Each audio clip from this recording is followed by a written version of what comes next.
Hi అండి. నమస్తే. నేను మీ Manasa. Welcome back to M and M's crazy kitchen.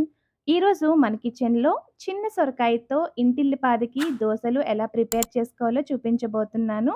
ఇప్పుడు ఒక చిన్న సొరకాయని తీసుకొని చెక్కంతా తీసేసి, ఇలా సగానికి కట్ చేసుకొని మధ్యలో ఉన్న గింజలన్నీ తీసేసుకోవాలి. ఇప్పుడు ఈ సొరకాయని చిన్న చిన్న పీసెస్‌లా కట్ చేసుకొని, వీటిని ఒక కప్ వచ్చేలాగా మెజర్ చేసుకోండి. నాకైతే దీంతో ఒక కప్పొచ్చింది.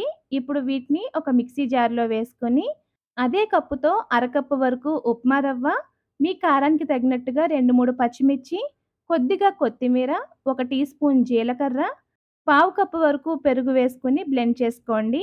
ఇప్పుడు ఇందులో రుచికి తగినంత సాల్ట్, పావు కప్పు వరకు వాటర్ యాడ్ చేసుకొని మెత్తగా బ్లెండ్ చేసుకోండి.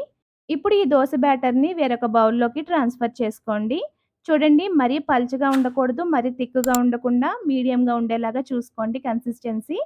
ఇప్పుడు ఒక తవ్వాకి కాస్త ఆయిల్ వేసి ఆనియన్‌తో రబ్ చేసుకున్న తర్వాత, కొద్దిగా పిండిని వేసుకొని ఇలా దోసలాగా స్ప్రెడ్ చేసుకొని, చుట్టూ కాస్త ఆయిల్‌ని వేసుకొని, హై ఫ్లేమ్‌లో ఒకవైపు కాస్త ఎర్రగా కాలిన తర్వాత మరొక వైపుకి టర్న్ చేసుకోండి.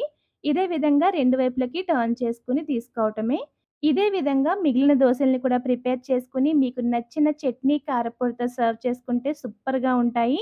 ఎన్ని తిన్నా కూడా హెవీగా ఉండదండి. సో, మీరు కూడా ఈ రెసిపీని తప్పకుండా ట్రై చేసి, మీకు ఈ రెసిపీ ఎలా వచ్చిందో మాకు కామెంట్స్‌లో షేర్ చేయండి.